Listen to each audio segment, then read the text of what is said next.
Good evening. Call this meeting to order Monday, October 13th, 6 p.m. Crosby, do roll call, please. Mike. Here. Jake. Here. Jim. He's here, but I think he's in that. Here. Dale. Here. Here. Here. Carolyn. Here. Craig. Here. Crosby here. This is an open meeting and has been posted. Please join me for the Pledge of Allegiance. I pledge allegiance to the flag of the United States of America and to the republic for which it stands, one nation, under God, indivisible, with liberty and justice for all. Up first, we have recognitions. Employee of the Month, Mukwonago High School. Thank you. Hillary, would you come up, please? All right, tonight we get to recognize Hillary Lowson, Study Hall Supervisor at Mukwonago High School. Hillary exemplifies dedication and care within our school community, always going above and beyond to make a positive impact. She has a visible and supportive presence at concerts, musicals, and other school events, showing her commitment to celebrating student achievements beyond the classroom. Hillary exemplifies exceptional leadership, is the key communicator for our study hall supervisor team, and fosters a respectful and dignified environment for our students. Hillary's kind approach and genuine concern for students' well-being make her a role model for others. Additionally, as a co-advisor for the Sting Cancer Club, she brings creativity and empathy, empowering students to make a difference. A creative thinker and problem solver, Hillary consistently finds ways to support and connect with students and staff, making her an asset to our school community and a great recipient of this recognition. Congratulations and thank you.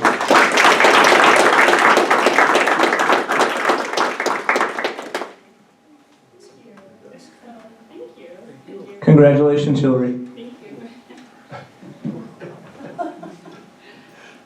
Congrats. Moving on to donation recognition.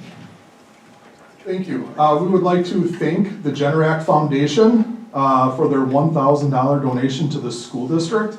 The funds are to be used to inspire youth to experience STEM and develop STEM skills and sponsor the FRC 930 Mukwonago Bears during the 25-26 school year. In addition, while these funds are coming from the Generac Foundation, any recognition should be applied to Generac. So we thank Generac for their extreme generosity this evening. Yes, thank you. We don't have any citizens' comments. I see a lot of new faces out there. I don't know if anybody wants to speak. You usually have to sign in before you can speak. I don't know if you missed that or if you're just waiting for the bus. Would you like to come up and speak about something on the agenda? It's about bus transportation. Okay, we're going to have another spot for that. Sorry. Okay, thank you. We're moving on to school report, Mukwonago High School. Welcome, Stephanie. Good evening. Good to see you all. Okay. Oops. I'll tell you what's Stephanie, are you ready? Right there. Yep. Okay, so I'm here today to update the board on some recent assessment data that we can share with you at this point about MHS, and then what we're doing with it to continue growth in the building.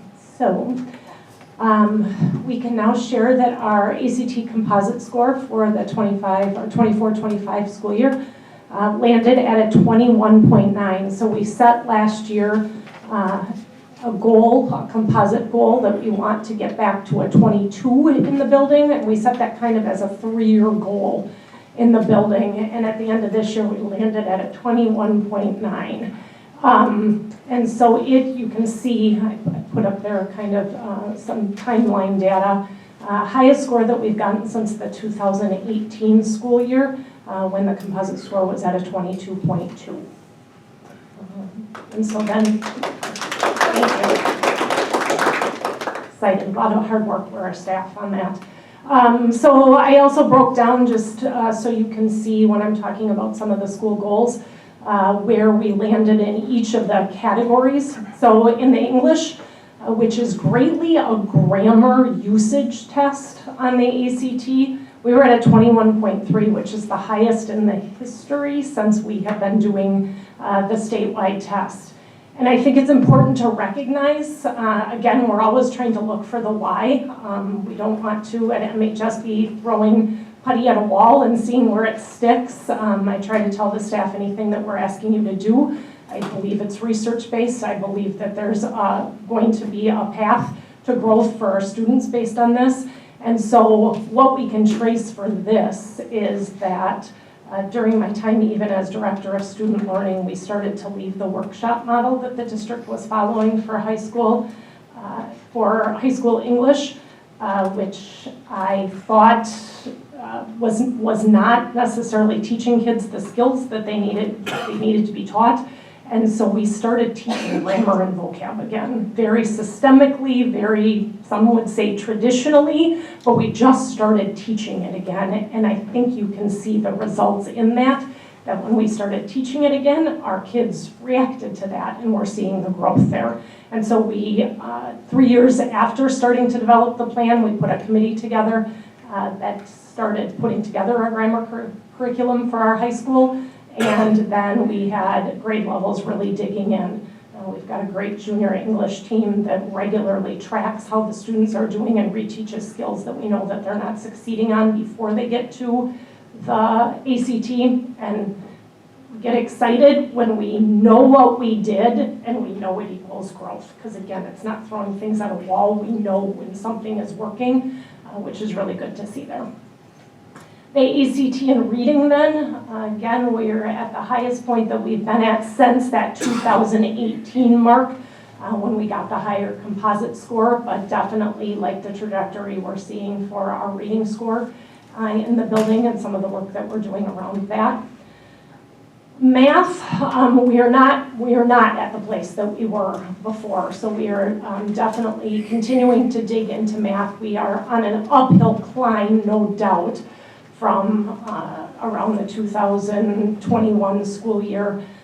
Definitely liking what we're seeing better, but not at the place that we were in 2016, 2018, in that time period there. And so continuing work around that I'll talk about. And then science, we also hit the highest score that we've seen in the building in the time that we've been tracking this at a 22.3. We keep track of this at the school. Zach Schneider, our incredibly talented instructional coach, does a great job for us in the building, also keeping track of some things with our ACT score. And this is our celebration slide, so kind of summarizes a lot of the things we're seeing in each of those subject areas, so we can keep track of that and continue to dig in where we need to dig in. So you'll see cumulative growth in there. So for instance, the English at the 1.3 cumulative growth is the greatest single year subject growth that we've seen since we started the state testing of the ACT in 2015. Another thing that we're tracking quite a bit of is about 4 lines down in English, reading, math, and science. You'll see we're really keeping track of what we're seeing from students that normally have scored a 15 or lower. In other words, those students in our target growth. And you'll see if you look on each of those subject areas that we are definitely seeing growth for those students in there too. We're also keeping track of our higher students and what we're seeing in growth there. And then you'll also see in that we're keeping track of specific skills within there. So for instance, in the reading, we just scored the highest score last year that we've ever had in understanding text complexity. So we're really trying to dig into those individual skills that we're seeing within those that make up a reading score or make up a math score, and really know where our students are achieving and where we're not seeing growth, so we know what to focus in on next. So that slide just kind of summarizes that for you. When we look at broad picture, how we are accomplishing this, one of the things I wanted to show you, Tom, can you click on the link, the ACT moves? I think this is important to see, and I'm sure indicates any building where we're seeing growth. This lists for us, it's a document that again Zach Schneider is keeping for us, but it lists, can you scroll down on that, Tom? It lists every move that we know that has been made in the last 2 years to start to equal this growth. There's links in there to presentations that we made, communication that went out to families, advisory communication that we did with our students, test proctoring changes that we made, little things. For instance, if you come into our bathroom and go to any stall in any bathroom, we have toilet talks that we put in. Our students will now say they can't even go to the bathroom and not think about the ACT or learn some vocabulary or some grammar while they're going to the bathroom, right, girls?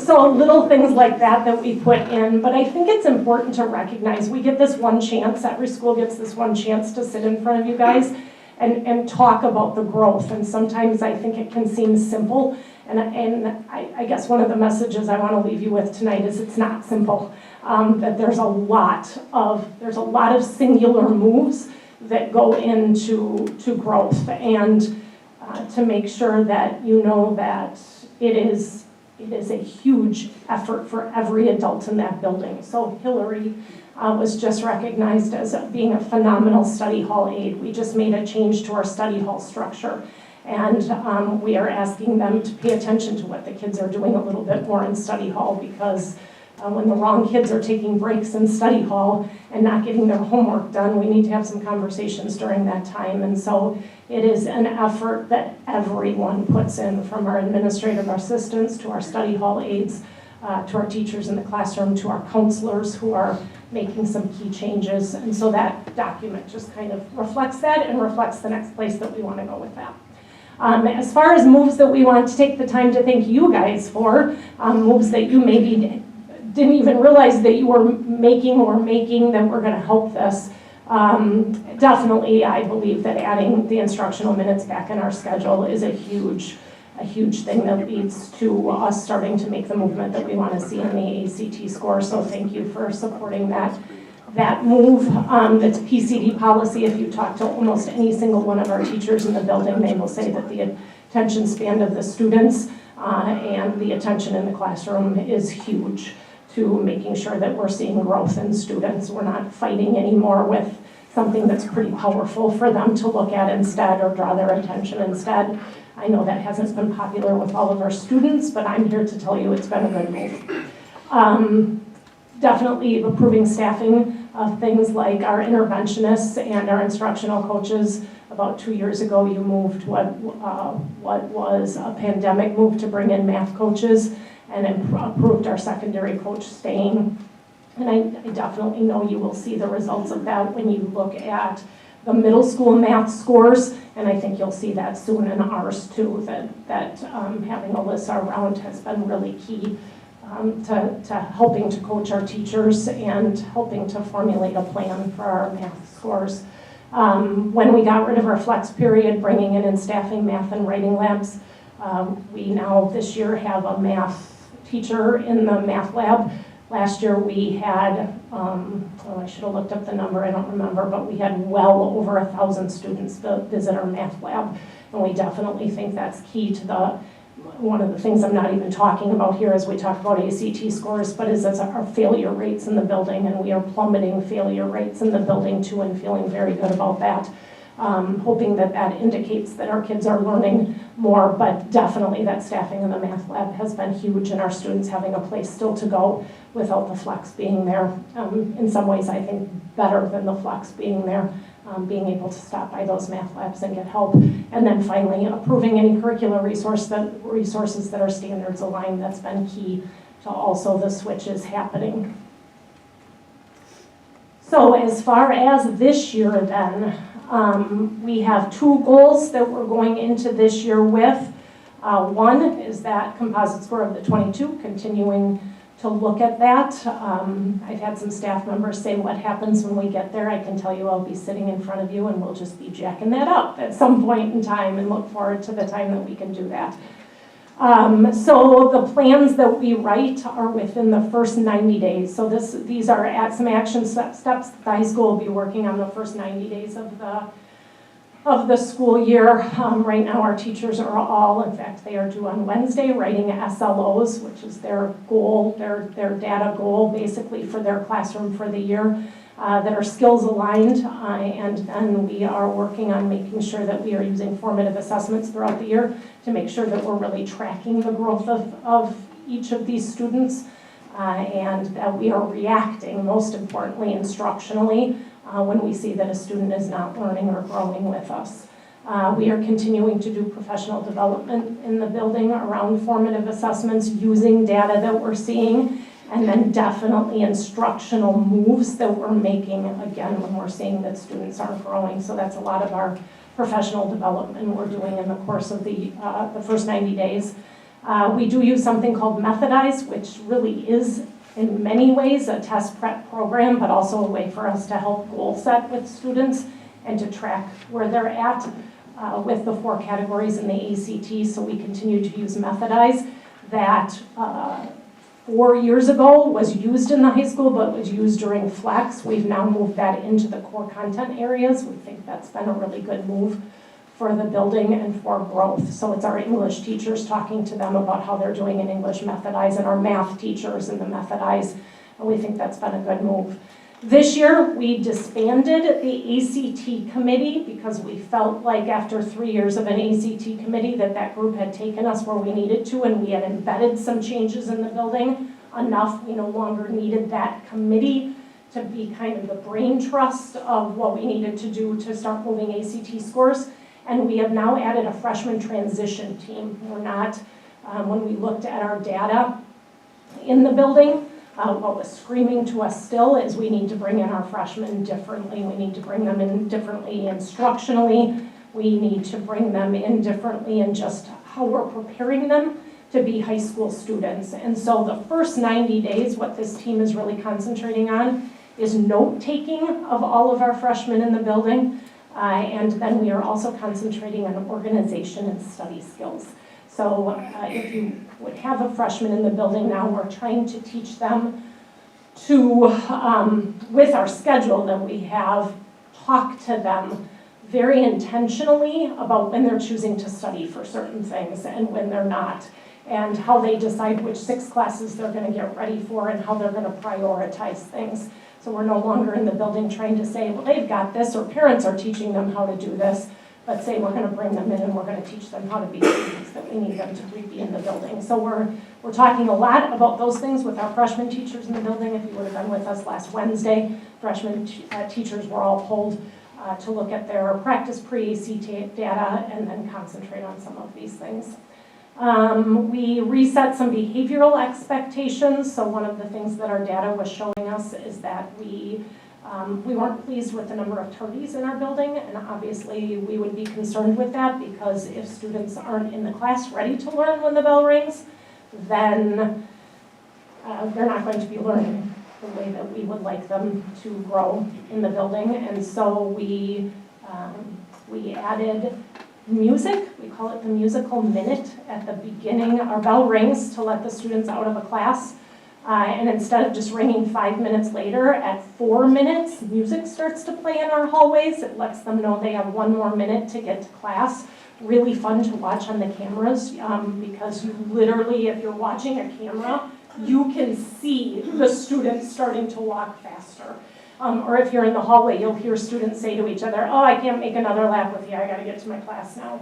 And so we're tracking tardies. That's one of the places we decided to concentrate this year, and so we did a reset of behavioral expectations and are now keeping track of that. And then our study hall structures. We added some small group study halls for students that we know the big study hall structures, probably not good for them being learners. And so drilling down to just some spaces that aren't technically always about learning and yet very much are about learning if we can tackle them the right way.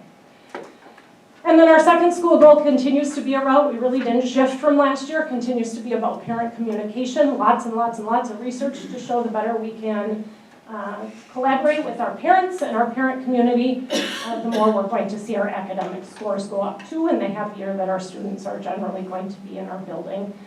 So some things that we're doing there, we worked on a common syllabus template that we now have on our website. So one of the things that I heard from Parent Advisory last year is it's hard to support a student and even know how to when every class looks a little bit different. So we're trying to make some things more in common in the building to help our parents help us and help students a little bit better.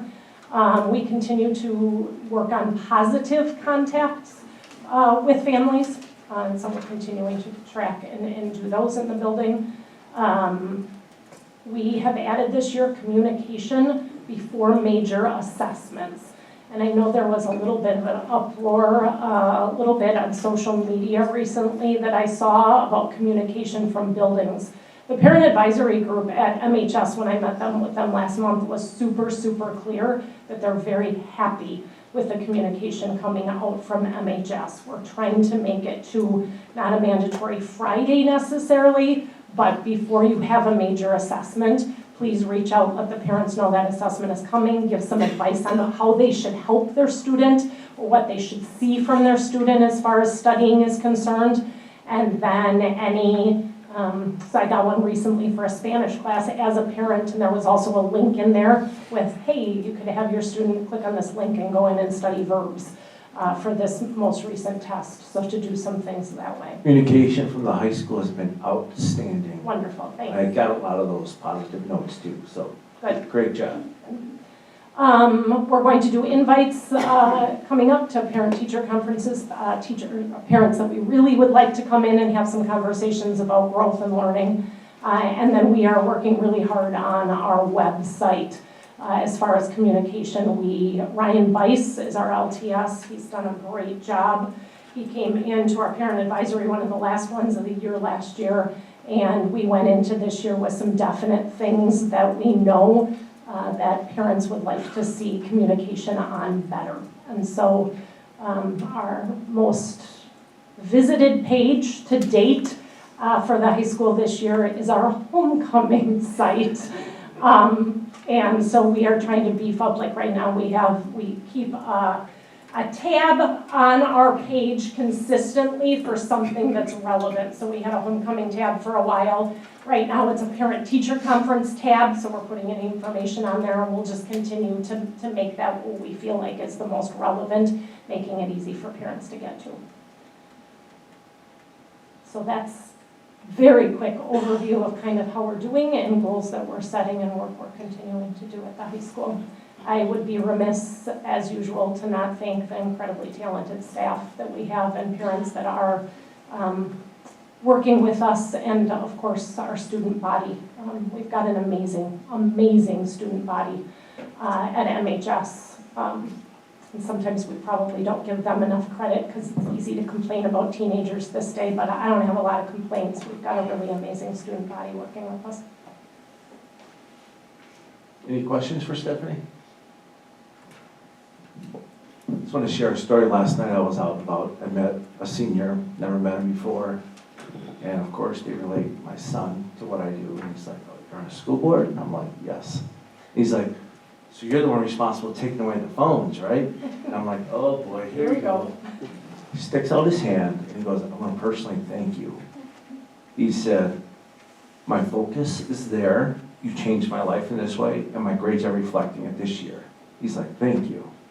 I was pretty shocked coming from a senior, and yeah, he goes, it's a very unpopular opinion, just so you know, but he just had to tell me for him personally. If you get the kids in the right place, usually now with a group of their friends, they'll also tell you they like the lunch hours and the socialization at the lunch hours a lot better too. I've had so many kids in private say that to me too. Yeah, it's cool to see them talking more in the building. Absolutely. Yep.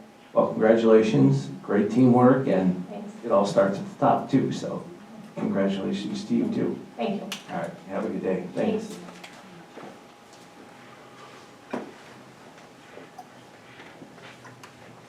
Next, we have our high school student report. Welcome. Hi. And just make sure you talk like right into the mic, please. Hi, I'm Dahlia Welsh. And I'm Kylie Brown. We're both sophomores from the Mukwonago High School Student Government. Okay, so some stuff that's going on. We're going to be talking about some stuff that's been going on at our school. So first we had homecoming week, the week of September 15th, with the dance on that Saturday, September 20th. So we did spirit days, Monday through Friday, the whole homecoming week to get students excited for the dance and for the football game and stuff. We also did lunch competitions at lunch every day, which we've been doing for a while. And then we had the Powder Puff game on Wednesday where the senior girls did win. And then we had the pep rally on Friday, which was a lot improved from last year, and we had a lot of student participation, and it was very well done. And then we had the parade after school, which had a lot of club participation as well as a lot of businesses in the area participation. And then we had the football game on Friday, of course. Then we had the dance on Saturday, and the theme was Mamma Mia. Okay, a couple weeks ago, we had military night, the football game. We had recruiters from all branches of the military, and veterans and active service members got in for free. We also had a hospitality tent for those people could get free food and stuff. And Mamma Mia, I'm actually part of this. The cast and crew started rehearsing. The shows are November 20th to the 23rd. The tickets they actually just became available this morning. You can see the link there where you can get tickets. I think it's going to be a great show. So we also had Save Start with Hello Week earlier this school year, and we had 150 plus staff wear their Start with Hello shirts, and we had 500 plus cups of coffee donated by local coffee shops in Mukwonago. And the Save organization at our school also got an award of $500 from the National Save Organization for all that they've done. And upcoming this Wednesday is Muck Ready Day or Career Day. We have over 45 career speakers for freshmen and sophomores and a career fair for the juniors and seniors. I believe the juniors are also talking about pathways for after high school, and we have a Dawson's representative coming to talk to the seniors about details for graduation. Yeah, and that's it. Any questions? What do you have lined up on your student government that you're planning this year? What are your big goals? Well, after homecoming, we're kind of taking a break. Right now, we're preparing for Halloween because we do a costume contest every year. There's also the blood drive. Yes, we have a blood drive coming up on November 10th. So we're looking forward to that. As far as goals, it's probably just, I don't know. Our big thing is homecoming. That's where we get basically all of our money. So seeing what we can do with that, the positive things we can do to help our school, mostly. What's your fundraising goal? I don't believe we have one. Okay, Yeah. awesome. By the way, it was fun watching all the staff dance at the pep rally. Any other questions? All right, thank you. Thank you. Thanks, girls and Shep. Up next, we have the Parkview Middle School construction update. Tonight, we've got a couple guys from JP Cullen, Jeff and Sean. They will take us through where bid package one was. As you drove by Parkview today, a little bit last week, starting to see some work getting done. A little bit of dirt, a little bit of old asphalt. We did commit to coming to the board, at different points to provide an update. So tonight is the first update as to where things stand with the construction. I'll turn it over to Jeff and Sean. Thank you very much for having us. I'm Jeff Schwassinger. I'm the project manager on the job. Sean Cullen, owner of Jake Cullen. So, what we have here, very excited. We're finally moving some earth out there and doing some site demo. If you drove by, you were able to see that. Big update on the project here. We're bidding the work in two phases, called bid package 1 and bid package 2. Bid package 1 has bid, and you can see the results up there. Those are the work packages that we bid out, and it was everything related to the site work. So asphalt, site concrete, earthwork, site utilities, landscaping, and then the foundation work. So we wanted to get an early concrete package so that we could get the foundations in. Sooner the better, obviously with winter coming. So those contractors you can see listed under each of the work packages are the ones we received bids from, and there's an X by the awarded contractors. We did get very good participation from the bidding community. And we also got some nice local participation, like our landscaper, Midwest Landscaping is right up the road here. So now this accounts for approximately 12% of the construction project that we've bid out so far. Bray, our designer, is currently working on design for the Bid Pack 2 scope, which is the balance of the remaining scope of work. Those documents will be complete to go out to bidding mid-November, and we will bid that work mid-December. So we'll be back here in January providing the update for the Bid Pack 2 scope of work. As far as, I guess, are there any other questions or any questions for us regarding the timeline or the bids? Be happy to answer anything at this point. Completion date, just ballpark? So think of the project as 2 big phases. The first big phase will be from now through spring break of 2027. And at that point, students will move into the new addition, and then we will take over the existing school and do severing of the building, remodel of the existing building, about a third of that, and then completely demo raise the existing building and do the site work. So that, the whole project will be done fall of 2027. Got it, thank you. Yeah.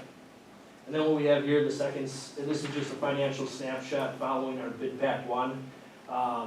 We did get, like I said, competitive bids, good bid coverage, so we ended up coming in about $140,000 under our design development budget for Bid Pack 1 when we bid it out. So things are looking really nice, and we're looking forward to opportunities we have for bidding out the rest of the work. It's a lot of work to bid out yet.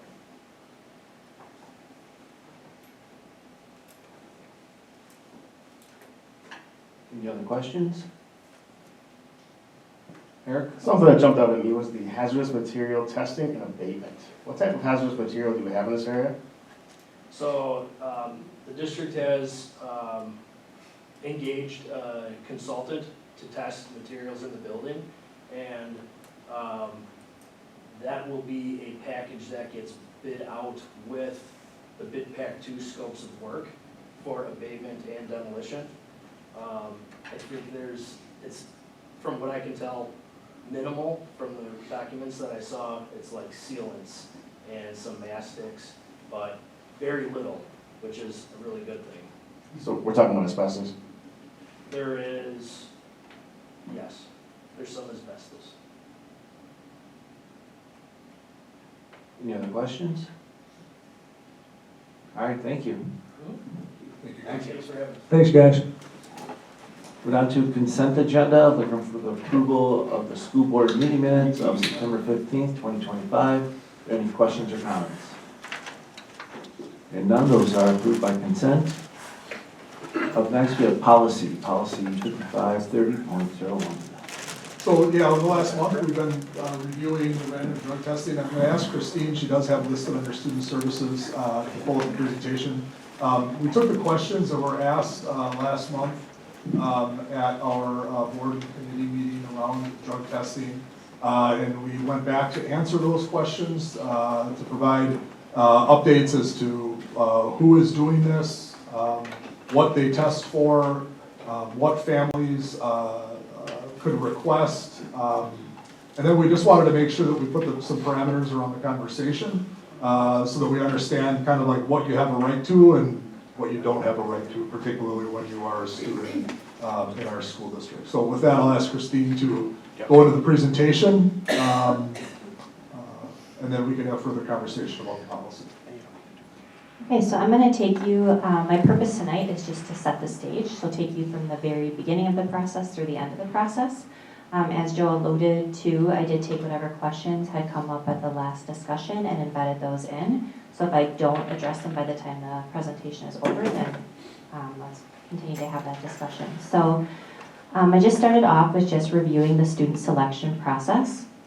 So our current random drug testing program applies to all parking permit holders, athletic teams, and those activities that represent MHS in competitions and/or groups that have tryouts, selection, or voting processes. And those that would apply to both general members and/or clubs or groups that have an executive board.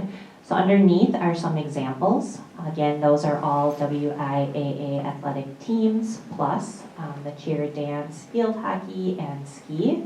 Underneath that are just some competitive performance activities. Again, this list is not meant to be all-inclusive. It just are some examples for you. And then underneath are just those elected or selected groups and positions. MHS administration does have some leeway in determining what additional groups might be part of that, in the sense that if there is a new group that has positions or officers that has been a new approved group. During the board meeting last time, the question had come up about what substances we tested for. So there is a 10-panel drug screen, and then the nicotine one is actually a dipstick. So that is a separate panel. And then I just wanted to note on there that when the tests are collected, those are measured by temperature to ensure that kids haven't monitored with them. The water's always turned off in that particular restroom, so you can't tamper with the urine that is being collected. So when you're looking at cost and then the student selection again, I don't know, those of you that were here a few years back when Jim Darren was still the principal at MHS, we had changed the process from being outsourced to pro healthcare to being internal. So we moved that process into our healthcare clinic, and we had a substantial reduction in cost. I couldn't put my finger on the actual cost, but I remember being in the conversations, and I know it was significantly less. It was like $90 a test, I want to say, or something. It was really ridiculous. Yeah, it was significantly higher. So when we did move it onto our campus, the costs are laid out for the cost of the cup and then the nicotine test. If something on the cup is a non-negative, then we send it out for confirmation. So say something flags and it's not going negative or positive, it's sort of questionable, then we send that out for a lab to confirm. On average, we have 2 non-negatives that need to be sent out per month. So that could be maybe a student is on a medication, and so that needs to be checked. And then that's just confirmed with like a Walgreens or a pharmacist.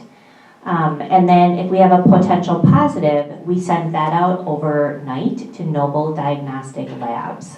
And then an additional confirmation test is done to detect the exact levels of whatever substance is in question.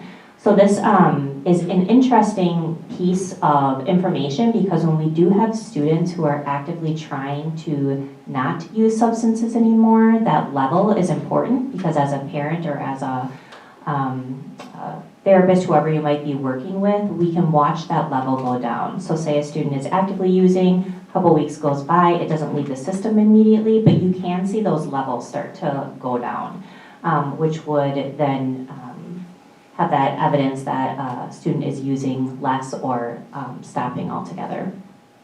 We do generally have to close the clinic for outside visits for a 3-hour period of time each month. The student randomization process, a Google spreadsheet is sent to the health clinic. It just has student ID numbers. There's no student names attached to the spreadsheet. And then the health center does a random generator. It comes up with 10 student names and 10 alternatives that are then provided to the main office. Actually, and let me strike that, it was student numbers, not student names. And then the main office will pull students based on those ID numbers that are provided. And then there's no charge for that randomization process, which was also a fee that we had in the past when we did pro healthcare. I tried to capture just some questions that we either hear sometimes from parents or that I've heard here. So if a student takes a prescription medication and that causes them to turn positive, do they get a consequence? No, they don't. Again, it's just verified by a doctor, and that would not be considered to be a positive random drug test. Parent communication, parents receive a phone call from an associate principal the day of the testing, and then again when the results come back, regardless of whether it is positive or negative. So a parent isn't just hanging out there wondering like, well, I'm hoping they were, you know, negative, but I don't know. So they do get that confirmation. And then just a few things around policy and practice. So this policy has been in place since June 30th of 2018. Again, it applies to anybody participating in athletics, activities, or having that parking permit. And parking on district property is a privilege, and that can be revoked at any time, and that's for other violations as well. So if a student is found in possession at school, we would also revoke parking privileges. I believe this was asked last time. Approximately 79% of our student population is in the random drug testing pool. And then just a reminder that results are kept internal. Those are not submitted to law enforcement, so there are no legal consequences. So then what happens if we do have a positive result? So if a student has a positive result, parents are contacted and notified of the results by an associate principal. We do have our alcohol or other substance use services, our coordinator, those services are offered. The athletic director, Andy Trudell, is notified and handles consequences for the student within their sport or performance activity. So there's different levels of violation. I believe it's like a third each time, I think. A third and then go to 2/3 and then I think eventually they wouldn't be allowed to participate anymore. I'm totally not a code person. In addition, if the student has a positive result for any substance other than nicotine, such as THC, the student will have their parking permit revoked for 18 weeks. And then again, I just linked in that board policy for the random drug testing for high school participants. So that is a form that parents and students acknowledge when they do sign it, so it's not it is something that we get permission. Parents are aware that their child is being put in the pool. So this question came up last time. So what happens if we have a concern about someone who is not in the pool? So there can always be a parent meeting with our student services staff. Teachers can ask for a meeting, parents can ask for a meeting. Another administrator might say to a student services team member, like, hey, I've seen this kid in the office more frequently, can we pull together a team? That doesn't necessarily mean that they're using substances, but it does mean that that student might be on our radar for one reason or another. Sometimes if we get tips, a student's name might be coming up. We don't have any evidence to say one way or the other, but it's still a good reason to call together a meeting. There are parent education and resources, including how to test their own child. So I have met with a number of parents and talked to them about drug testing their children at home. That wouldn't have anything necessarily to do with school, but if you're looking to have that conversation at home, this is how you can go about buying a product to do so. We do have pre-expulsion or behavior contracts that can embed random drug testing. So I know somebody had asked a question last time, like what if it's a student that's not in the pool?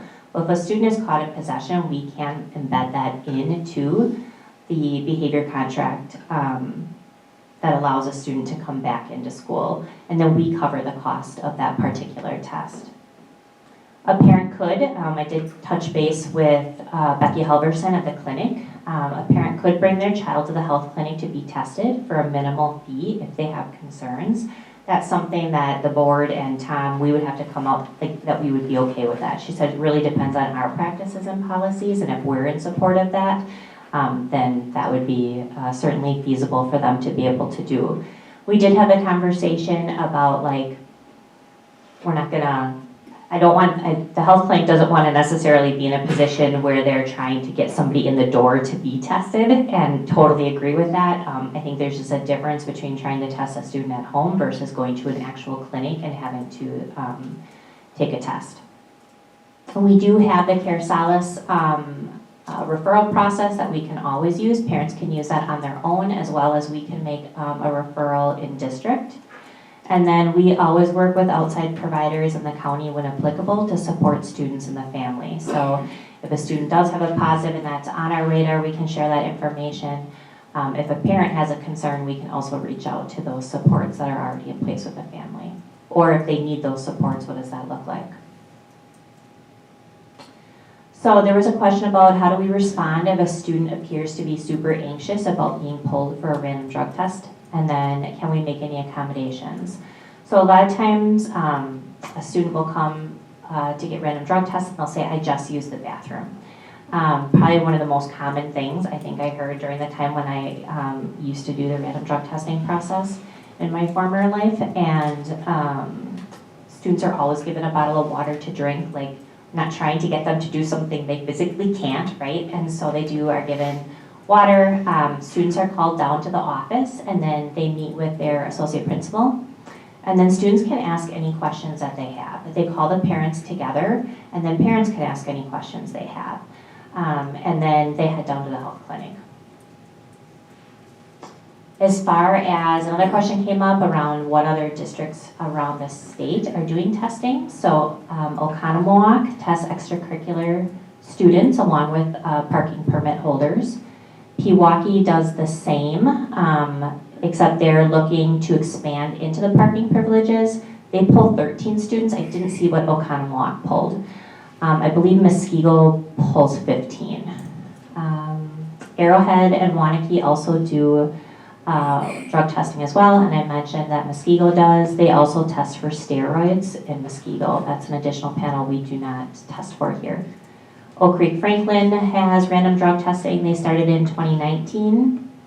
They have roughly 75% of their students embedded into the random drug testing program, and then there are some other more northern districts listed, and the Falls is listed also. So I tried to hit all the questions I heard last time, but if I missed something, certainly open for discussion. And Stephanie didn't get to leave yet. So she is also here to answer any questions you guys might have about what it looks like on the day in and day out at the high school when there's a drug testing day. So. Any questions? Crosby? On average, how much class time is missed per student to do this? It does depend if the student can go to the bathroom right away or not. So I would say anywhere from about 15 minutes to longer if they're drinking a bottle of water and waiting for that. Any other questions? Eric? Are we, just out of curiosity, I don't know, but are we bordering HIPAA violations when we're talking with other doctors, anything like that? No?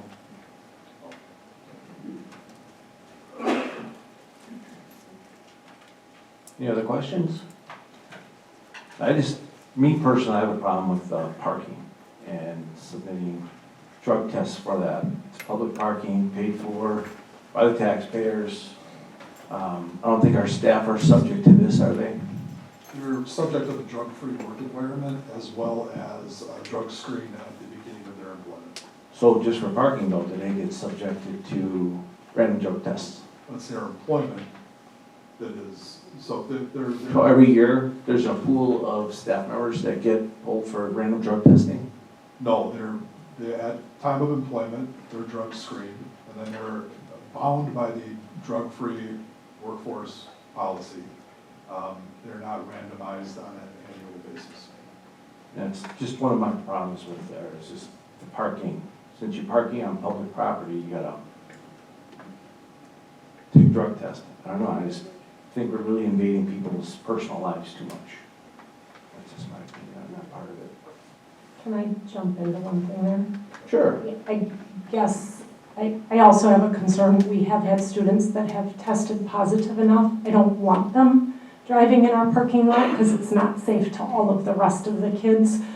We have a lot of kids that are walking in parking lots too, and so I think in some cases that I can think of in my short time that I've been at the high school, I think it's potentially, it's a safety measure for our students walking in the parking lot and not having a student driving around them because they are teenage drivers, and then when they're under the influence, I worry about that. But if you have reasonable suspicion, we can act that way too. We don't have to subject the whole student body to park here. That's my only concern. Any other questions? Crosby? We're shutting down the clinic for 3 hours a month are we now struggling to get employees in who need healthcare? That was, That has not been a concern that Becky and Dawn have brought to our attention when we were doing the health risk assessments, when all of our employees needed, all the people on our health plan needed that. We did open up the clinic for some extra hours for that, but that was, the school was not even in session during that time. Eric? I wasn't here for the last meeting, but is there any way we can get to the other 21%? You know, maybe we get to the other 21%. If those 21% get pulled, then we have to get parent approval before we do it, or anything like that? We're only able to screen for privilege, so athletics, parking, things of that nature, club participation. We can't generally screen the entire student body. But Even not with- all clubs, right? Only specific types of clubs? Clubs that participate in competition, I think, is how the policy was written originally. Can we include all clubs? There would be nothing that would prevent us from expanding it to all clubs. I believe they started because they kept it narrow to things that engaged in competition. But we could certainly look into that if that was the board's desire. I'd like to know how much more of the student body that captures before we make a decision.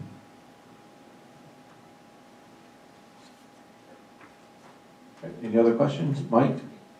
I read earlier, and I can't remember exactly, so if they're not in any kind of club, but if there's a reasonable suspicion, such as they're staggering all over the hallway and stuff like that, how do we address that? Is that simply calling the parent and letting them know we suspect something, or can they be drug tested for reasonable suspicion? well, our police would be, like our SRO would be contacted during the school day. Like if a student was under the influence during the school day and that was reported, they would be brought down to the office. And if we do find that, like we don't allow students to drive home, they need a, even if they do drive to school, they would need a parent pickup at that point. Okay, thank you. Jake? And just to clarify, if you play one sport, you're in the program for the whole year. Correct. How many positives are we getting? I have that right in front of me right now. If you give me a second, I can pull up the last presentation I did. Like 9 or 11? I think you said it was 11 Yeah. last year. Remember that. For the whole year? Yes, It was right around there. And that was testing 10 per month? correct. Stephanie, do you think that's enough? Is 10 enough? Oh, wow. Sorry. I think it's, no matter what we're looking at, it's giving us a sampling and then causing us to have to know our needs as a building and make sure we're reacting to those needs. So yes, it's giving us a sampling and probably is giving us enough to know that we're not clearly catching some, and we need to continue to provide services for those students too. Any other questions or comments? Okay, thank you. Moving on to policy 5771. Yes, 5771 is included in this 5530, just under the search and seizure, so I had it on there. The board wanted to discuss. And then I was going to provide an update. Just on student government, we've talked for a couple months on the student government policy. I am meeting with all of the student advisors tomorrow. It was just a scheduling conflict. So tomorrow morning, I'm meeting with the advisors of our student governments to review what is out there from a policy standpoint, but then also to learn specifically school by school how things function, operate. You know, great question tonight on how do you fundraise and what's your priorities there. So I'll be more prepared to speak on that in depth at the board meeting next week. Okay. Any questions on that? All right, thank you. So we're moving on to personnel topics. Joe?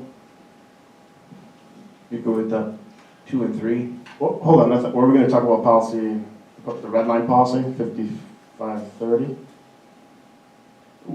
We are going to keep this on, just so the board knows, we are planning on keeping this on the agenda until the board has had a full opportunity to hear all of the information, have enough discussion. So the red line policy language that was presented our recommendations by our council that if we wanted to maintain it and then include breathalyzing, that this was what the policy would need to read.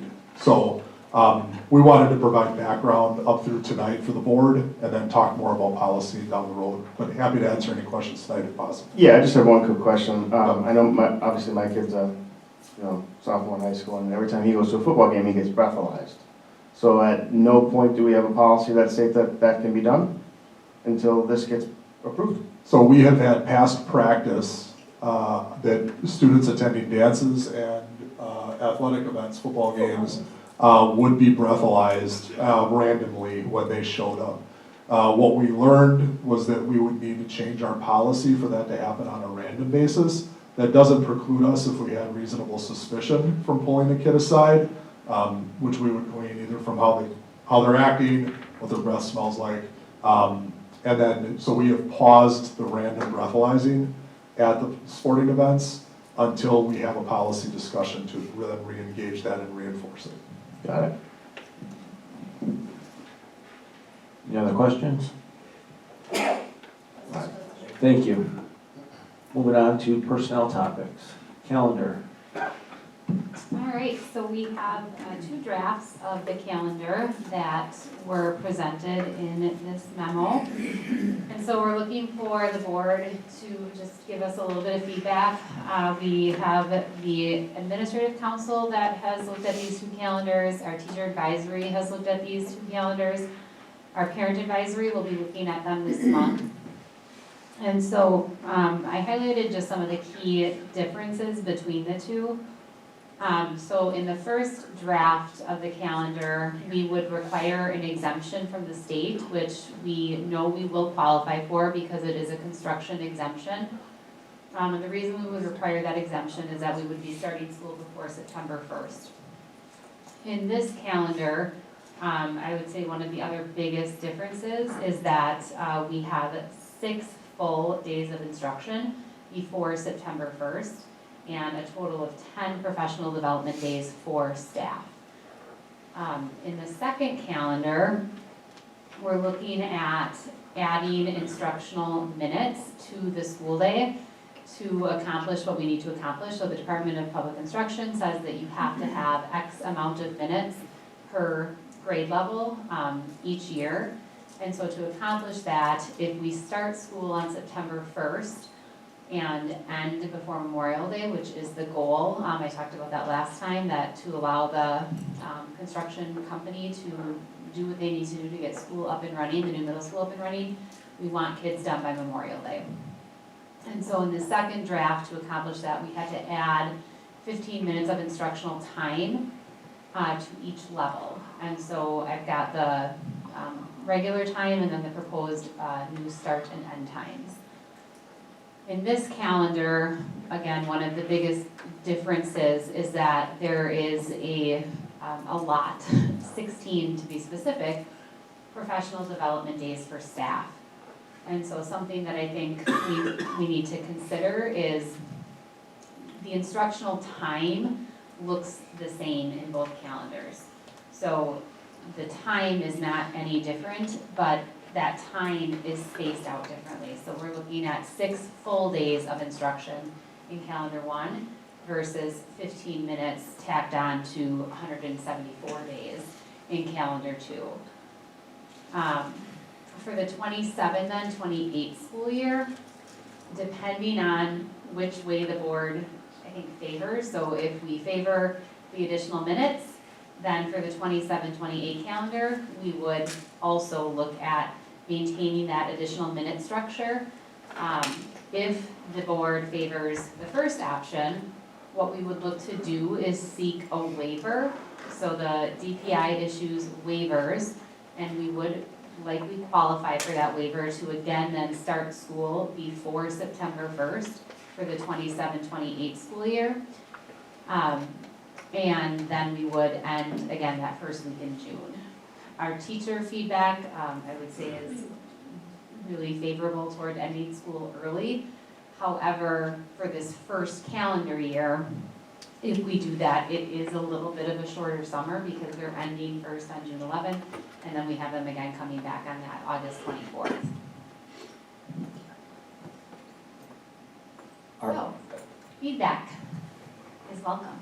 Are any of the winter or spring breaks affected by the difference in the calendar, like the amount of days they get for that?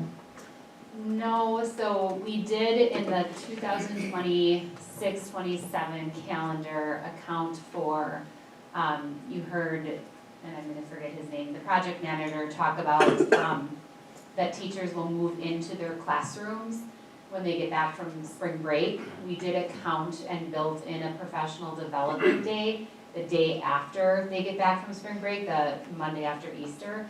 Parents viewed that very favorably. We did that this past year as well. The reason we did that for, it's right there,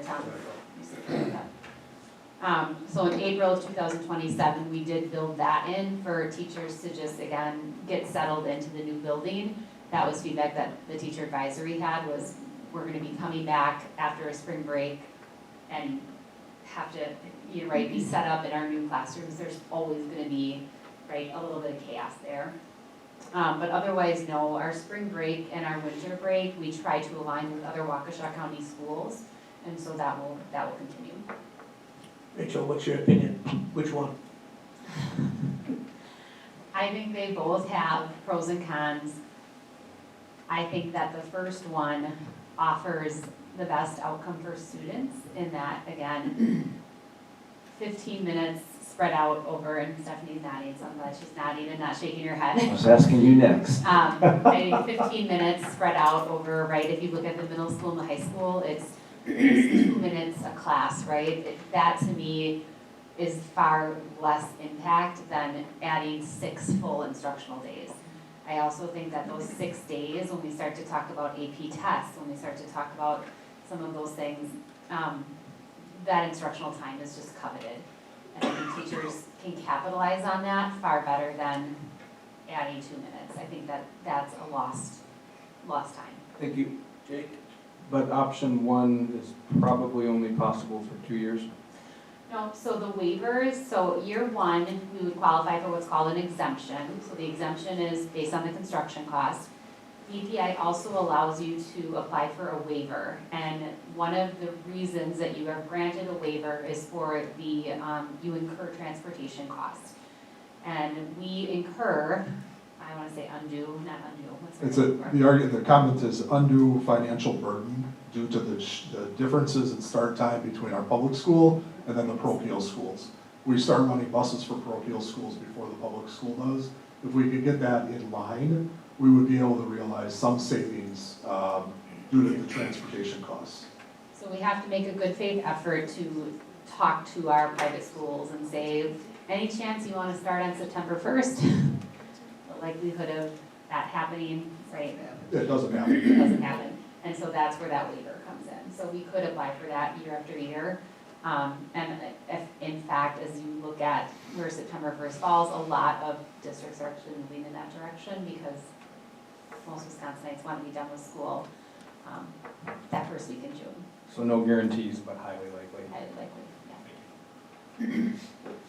You agree, Stephanie, number 1? Thanks. Any other questions, comments?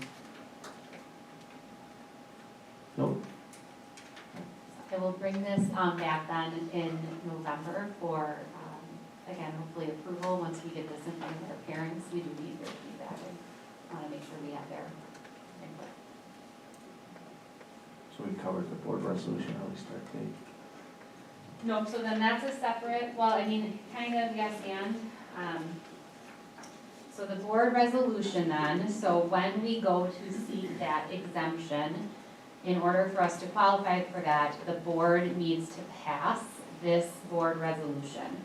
And so the first part of the memo just explains why we need to pass this resolution. So again, the DPI needs the board to acknowledge that yes, we have to start school earlier.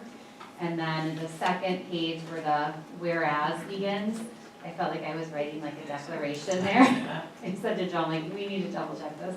But the whereas is really allowing us to, again, legally do this. We're covering our state statute, we're covering the laws that, again, govern our ability to start early. So I really just wanted you to have your eyes on this, because then in November, this is due, we have to submit this by January to DPI. If we can get this approved by, again, November, I will submit this right away to get this approved. But someone will have to read all of those whereases and all of the lines that follow. All right, well, thank you. Moving on to student learning topics. Okay, so the first topic is an informational item regarding our new course proposal process. So each year we take a look at our course offerings at our secondary level to see if we need or want to make any changes to those. This year, with the great amount of work that we are doing around our K-12 course sequence due to the transition to the new 6th through 8th grade middle school structure, as well as being mindful of enrollment and staffing, we are proposing minimal changes at this time for the 26-27 school year. But we do have 2 changes that we are proposing, so I'll just give you a quick summary of those, and then those will be brought back in November for discussion and action. So the first proposal is we are proposing a new course, and it is Advanced Placement Pre-Calculus. So currently the high school does offer pre-calculus, and we would like to also offer the advanced placement option for our students, so that they have the option to take this course for college level credit. In addition, we know that offering advanced placement courses helps to really prepare our students for college level courses. So for this course in particular, it's designed to really better prepare students for college level calculus courses, as well as give them a really strong foundation for other college level math and science courses. I think this would be a great offering. Stephanie and her team have been really working on continuing to increase our advanced placement offerings. And so we are working with the team and our math coach, Alyssa Soderman, to complete the AP course audit with the College Board that is required in order to add this course. And then the second proposal is for a revision to a current course. So currently at the high school, they offer advanced sports and entertainment marketing. This is currently offered as a semester-long course. However, with the addition of the new scoreboard, we are realizing that we need to revise this course in both length and content. So we are going to be proposing to have this be a year-long course so that we can include instruction on the new scoreboard. So we would change the length of the course, and then again, we would be changing the curriculum so that we have a combination of the current curriculum and the curriculum from Daktronics, which is the company that makes the scoreboard, so that the students in the course can learn how to best utilize that scoreboard and other scoreboards like it in marketing. So those are the 2 things that we will be proposing. Again, I will bring these back in November for both discussion and action. All right, any questions on that? Nope, thank you. Curriculum Council. Yep. So this year we are implementing a new curriculum council for the district. We are putting together a council that would have the purpose of providing input and feedback to really help guide our K-12 curriculum, with one of the major goals being including family and community perspectives. This council would serve in an advisory capacity, and again, one of the main purposes here is to really help strengthen communication and transparency around our curriculum decisions. So some of the things that the council would do is review and provide input on our proposed curriculum adoptions and revisions. We talk a lot at the board meetings about our curriculum renewal process, so the council would have a part in that process. They would also review and discuss other curricular materials that we have in the district. They would offer feedback on our district-wide instructional priorities and then serve as the link between our schools, families, and the community. In regards to membership, the council would have membership from both our district administration and our teaching staff, and we would make sure that we have representation from both elementary and secondary staff. We would have parent and guardian representatives, again, from across the district and across elementary and secondary. And then we will have a member of the Board of Education who will be one of our representatives. We are currently in the process of finalizing the membership for the council and setting the meeting dates for the year. This year we will meet 3 times, and then once we have the council fully implemented and up and running, going forward in subsequent years, we would meet on a quarterly basis. All of these meetings would be noticed, open to the public, and then we will publish minutes, again, to keep all of our stakeholders informed. And then I will keep the board updated on our progress and the work that we will be doing. Great. Any questions or comments? All right, thank you. Student service topics. We did go through that presentation up by the policy. Okay. Doing finance and facilities, budget, 25-26 budget. All right, just keeping this top of mind here, next Monday we will adopt our final budget and our final tax levy. I can't present either for you in full totality tonight because on Wednesday of this week, 2 days from today, we will receive our state aid amounts, and we will also be notified the number of students living in our district that attend voucher schools that we pay for, what that expense line item will be. So we basically have a 99% completed budget and tax levy, but we need final details before we can talk about particulars. So next Monday, we do all that work. What I'm projecting is just to keep this at top of mind so we're all on the same page here. We talked about the new safety purchase that we recently did last month here, so we are going to adopt a budget for the first time in my 10 years here that's going to have a deficit, but this is just simply addressing a one-time purchase that we're prioritizing here. As far as the tax levy goes, the tax levy is projected to increase by 7% compared to last year due to 2 main reasons. One, we're getting $325 more per student, but the state is not going to pay for any of that. And in fact, they're going to pull back their contribution to MASD schools by $1.1 million. That number will be finalized Wednesday, so that's my projection when I speak to that. So I just want to see if you guys have any questions, any concerns, anything I can answer for you before we get to next Monday. If not, I'll bring it your way. Tom, can you remind me why the state is not? Okay, so I'll just highlight one of the bullet points I have on my memo there, Crosby. So the state legislature, obviously school funding is done within the state biennial budget. So when you take a look at the state budget, there's several buckets, huge buckets of investments the state makes, but the number one investment they make is in K-12 education. I think it represents 39% of the entire state's budget in some way, shape, or form.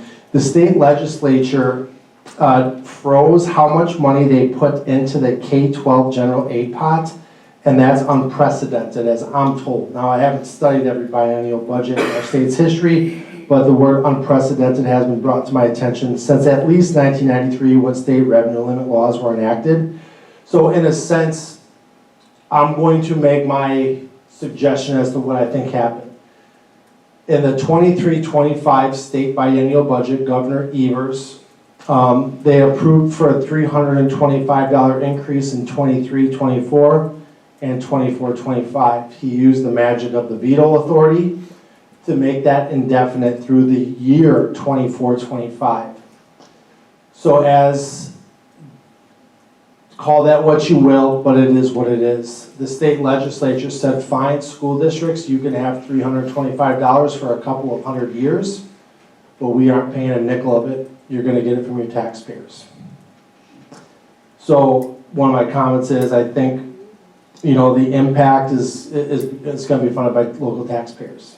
If you have questions, you can certainly ask the state legislator what's the rationale behind this, but that's my guess, okay? A couple other things I just want to highlight real quick. Last year, our district was charged with $1.48 million in additional taxes to send students to private voucher schools. I'm estimating this number will grow to $1.8 million. If we froze every aspect of our school district revenues, expenses, and everything we can control, we do not control the amount of funding per student a voucher school is worth and how many students are enrolling into that. So essentially, if the state decided we will fund private voucher schools on our dime, we're going to take taxpayers out of it so taxpayers don't have to fund essentially two forms of education, a K-12 public and a private voucher option. If that $1.8 million was removed from our tax levy, our taxes would only go up 1.5%, not 7%. So we're really telling taxpayers, hey, we need enough money for the 8 schools in our district plus whatever private voucher schools the kid has access to. So that becomes costly. That, you know, if that number is growing $300,000, $400,000, $500,000 a year, there's no decision this room can make to curb that, to, you know, limit the tax levy increase that's felt there. And likewise, if the state would support and give us the same aid amount as last year, rather than decrease it by 1.1 million, if they would just commit to the same amount last year, our tax increase would be 3.5%, not 7%. 67% of Wisconsin school districts are going to see a decrease in state aid. So we're not alone. I will just, let me just bring up my document here, and I'll go to the very bottom. Of the Waukesha County school districts that were able to share their information with me about their tentative projected tax increase, Arrowhead's going to go up 8.25. You see that okay? New Berlin's up 9. Muskego's at 4. The only district that's slightly going down is Elmbrook, but they're going to kind of, I don't want to speak for them there, so I'll keep my comment to myself, but we're at 7.1. Hopefully that comes in actually around 6%, so if I'm estimating, I hope I'm estimating high. Okay? Any questions? Again, we've done a great job of decreasing the tax levy year over year. So for the taxpayers listening, what is that going to look like?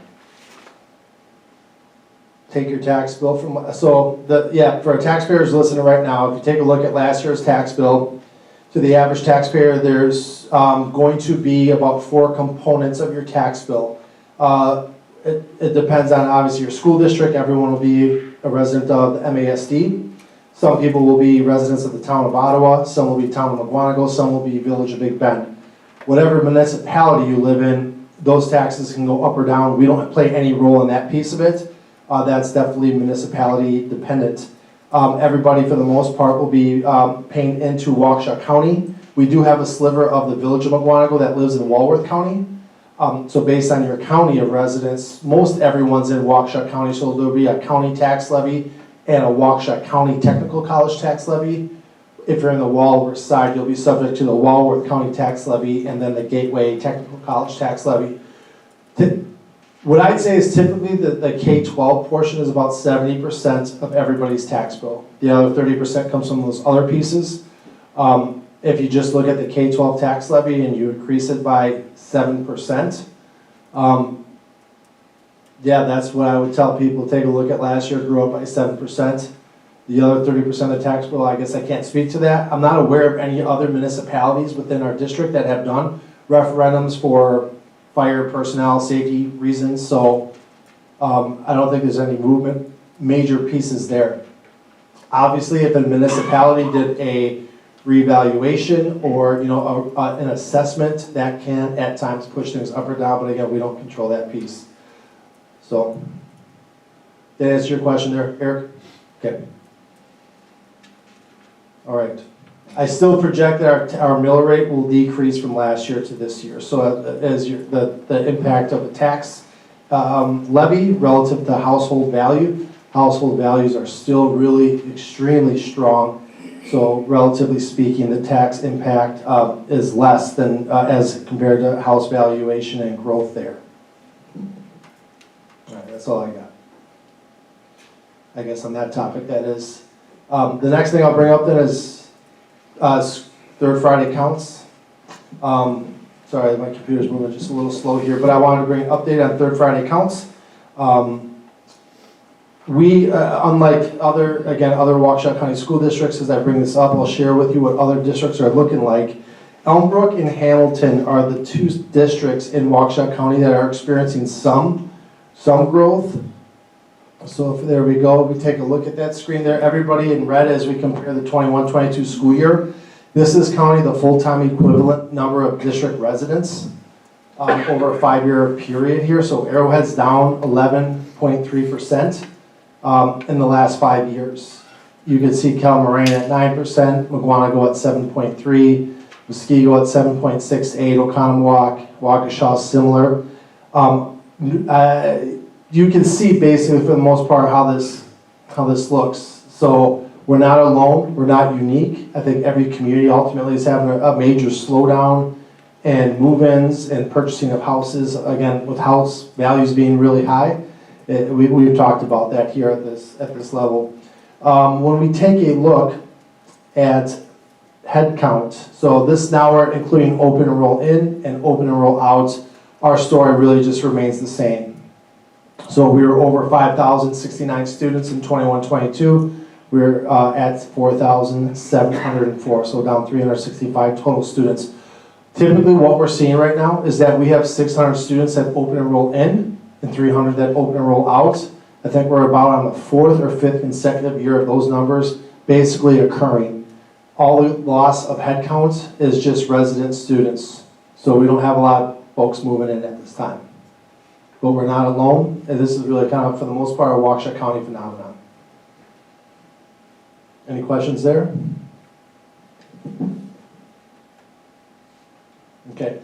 A couple more things then. I have bus transportation contracts amounts. I just want to ask if the board is interested in having a conversation about bus contract amounts. So every year we have a bus contract, parent contracts that we pay to certain parents in the school district. So for our 4K students that use the YMCA or Vernon Child Development Center or Kids Connection here in town, rather than provide yellow school bus transportation, we give them a parent contract.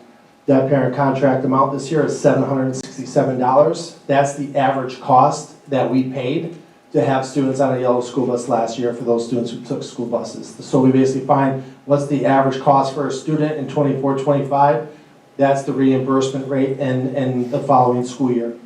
Likewise, when a family does not qualify for transportation, that's the rate that we charge to a family. So if you are a non-resident student that maybe lives in the Palmyra Eagle School District, we tell them you can ride our buses, however, you have to pay to ride our buses. You have to get to an existing bus stop, there has to be room on that bus, so we're not gonna displace a resident student, for a non-resident student, but if there's room and they're willing to get themselves to a bus stop and they sign a contract to pay, then we let them ride the school bus. Some school districts don't, you have the prerogative to reduce that cost that we charge others or to eliminate it. So Muskego, for example, doesn't charge non-resident students. They just say find a bus and if there's room, you get to that bus stop, you can hop on. Kettle Moraine a couple years ago, their average cost for transportation is $1,300. They dropped it to $850 recently, and then last year they dropped it down to $100, just to make an attempt to make it more attractive for open enroll students to maybe attend their school district. So we currently have 67 families. We charge the full $767 for the first student, half that amount for the second student, and then for families that have 3 or more students, we don't charge anything additional. But to basically get a bus pass for the year, if you attend our schools and you want to hop on our buses, that's a $767 fee.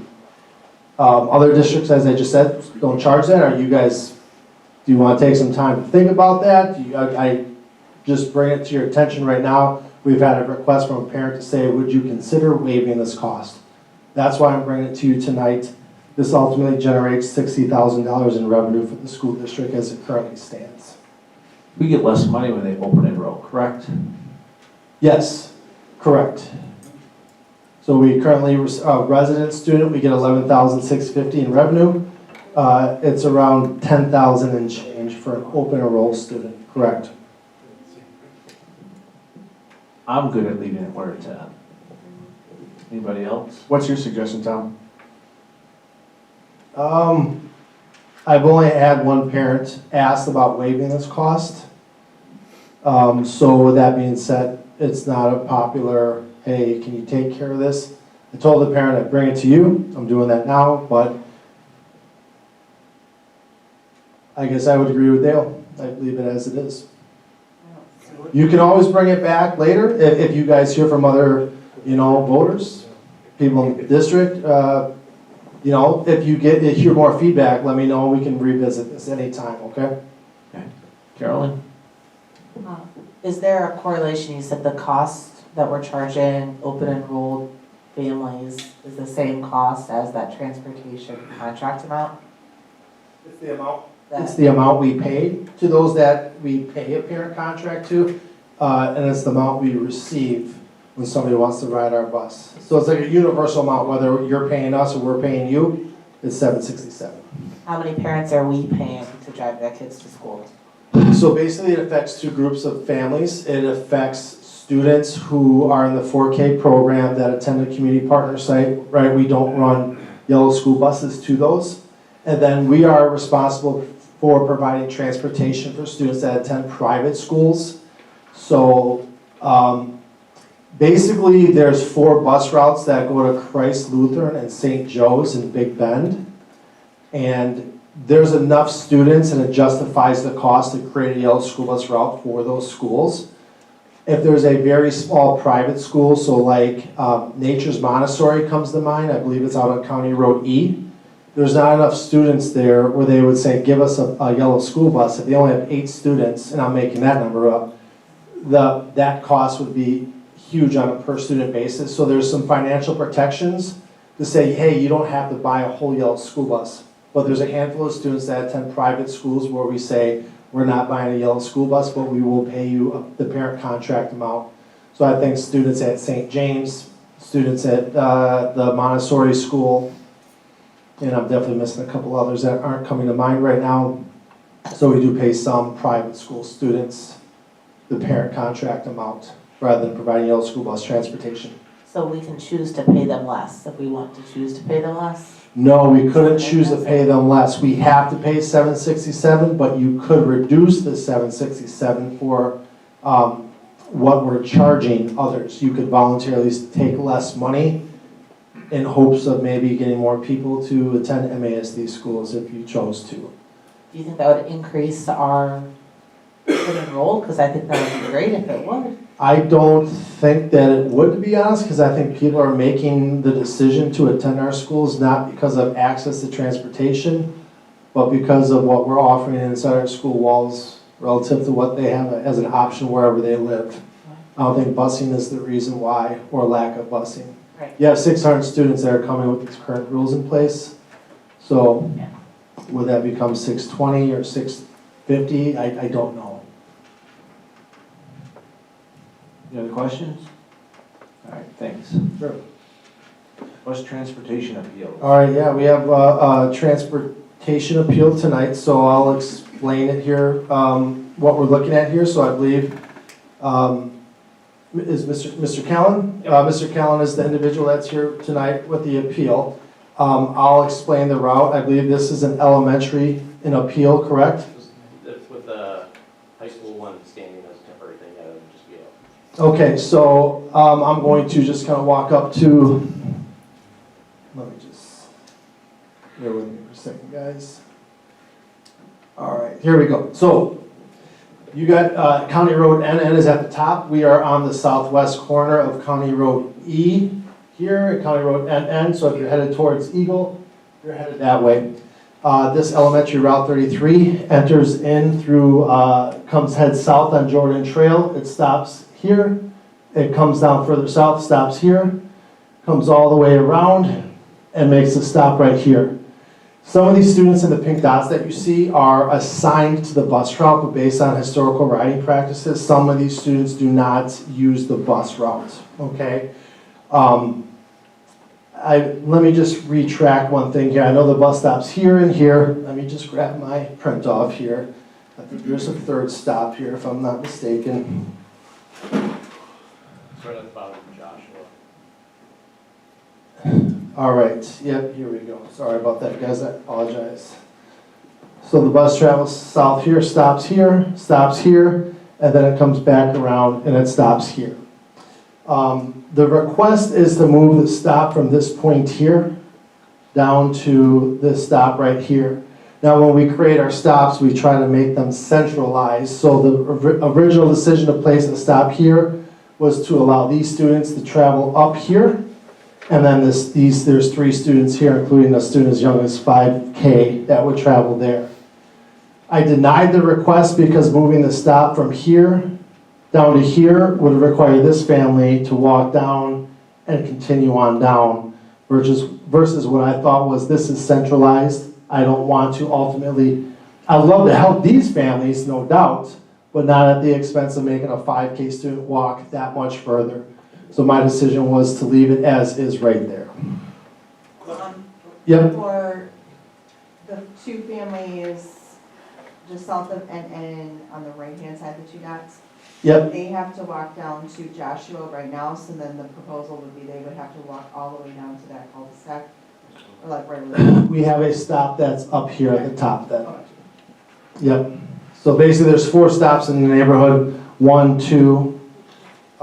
These families are not using the bus right now, right here. So there used to be a stop here, so we stop 1, 2, 3, 4, 5, and then continue on.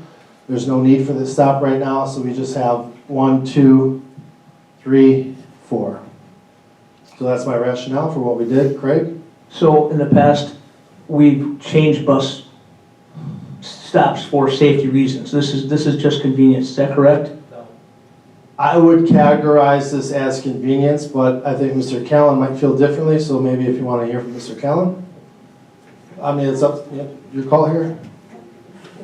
You can come up here to the mic, please.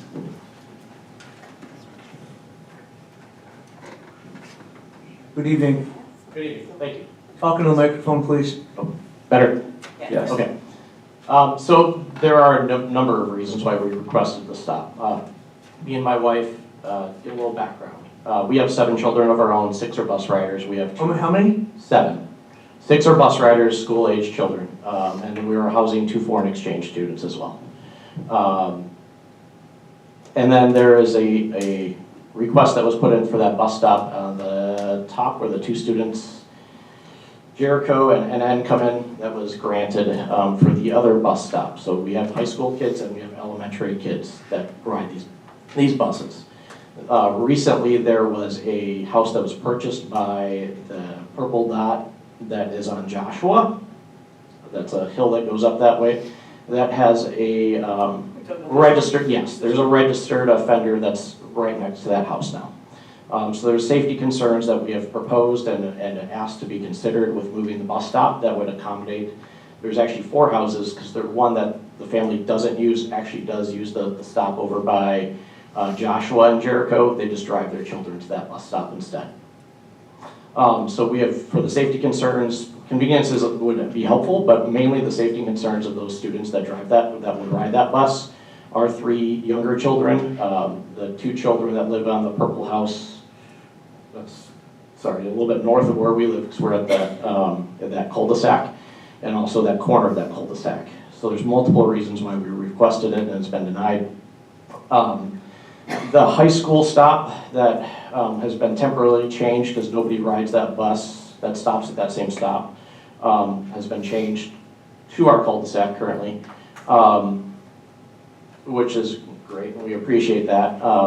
But part of the issue why I'm here today is because the stop that's at the top of Jericho Drive and NN was added by the stop sign for a family to accommodate them for the same reason. What Tom told me was that it is stopping for the stop sign, but it's really stopping at their driveway to pick up the kids. So it's not consistent with the practice of saying it's just stopping because there's a stop sign there. They're literally picking up the kids from the driveway. So I guess I can't, that's not something I would have to check with the bus company for, but there are some students in the middle school, high school route, so this is an elementary request right now. Yep. There's some students that live up here, we used to ask them to walk down here, but as this bus travels here and is already making a stop, I said we can allow for that because we're not creating an additional stop, we're already coming to a halt. Dropping students off or picking them up isn't adding a stop, so I kind of disagree with the characterization of adding a stop. Can I interject? Sure. So we discussed this with Dousman once a year, or twice a year as far as re-looking routes. Yes. Can we put this on the schedule for next time we do that? I mean, certainly, you know, I guess what I would, you know, again, my recommendation here is that if we're going to basically work around and we're gonna stop here and then we're gonna stop here and we're stopping every 200 yards as a standing practice, that's not something that we've done. We could literally take 50 requests a year to say, hey, you're just driving by my house, can you just stop? I would love to say yes to all those, I really would.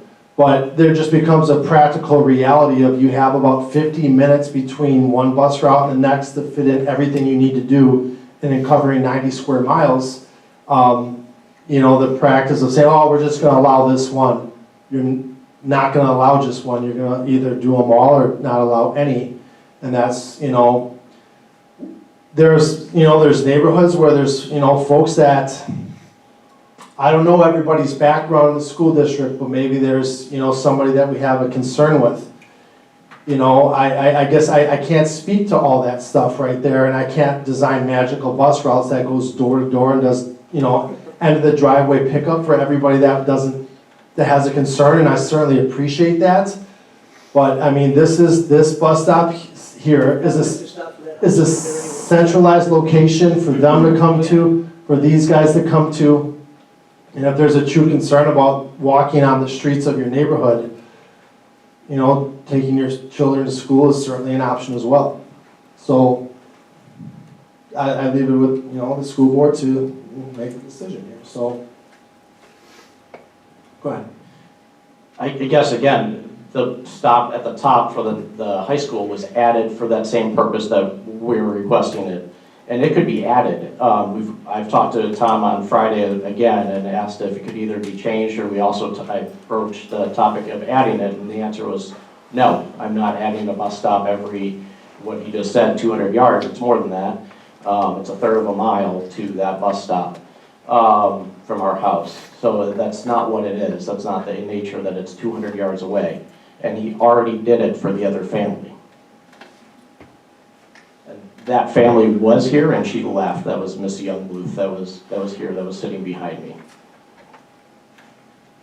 I was going to say, I understand your concern about sexual predator. I believe you said there's one there. About 2 years ago, my brother gave me an app and he said, open this. It was scary seeing how many they were, so I don't know how we would, like as a district, we use that as a criteria of how we route our buses around that. It would seem like almost impossible. But I do understand your concern. I really do. Any other questions or comments? Tom, when do we need to make a decision on this? Are we doing this tonight? You can do it now, or if you need to marinate, let the information marinate on the brain here and do it next Monday when you meet, that's. We'd have to have an Agenda, correct. Yeah. So how it works, we bring something up in a committee of the whole meeting and then goes to the full board next week, Monday. So, okay. You have any other comments you want to leave us with? No, that was it. Okay, thank you very much. 26, 27, 4K planning. All right, so just, we're coming here before, as we designed the 25-26 budget, we adopted 7 days from today. We're already flipping our attention to some degree to the next school year budget. So we're simply just asking right now, if we could bring 4K into our other elementary schools other than Eagleville. Eagleville doesn't have a defined attendance boundary. But for Clarendon, Rolling Hills, Section, Prairie View, and Big Bend, we already have full day 4K in Clarendon and Big Bend. We're here to kind of take the temperature and get your input on, should we start to plan to bring in one section of 4K, full day 4K, into Section, Rolling Hills, and Prairie View? Before we make a whole bunch of plans on this stuff, we gotta check with you to see if that's something you would support. At this time, that's what we're asking for as we begin to build the 26-27 budget. I would say yes. I agree. Kids learn better from our teachers, from what I understand, correct? This will likely help our enrollment, right? Yes. Perfect. Yes. Sorry, say that again? The question was, this will likely help our enrollment. So we'll plan right now to bring in at least one section to those schools and bring a formal proposal for you guys to consider in November, and then we'll start planning. Okay, that's all I got. Thank you. All right, this completes our agenda, so looking for a motion to close. Motion to adjourn. Second. Roll call, please. Mike? Yes. Jake? Yes. Jim? Yes. Dale? Yes. Eric? Yes. Carolyn? Yes. Craig? Yep. Martha, yes. All right, we are adjourned. Thank you.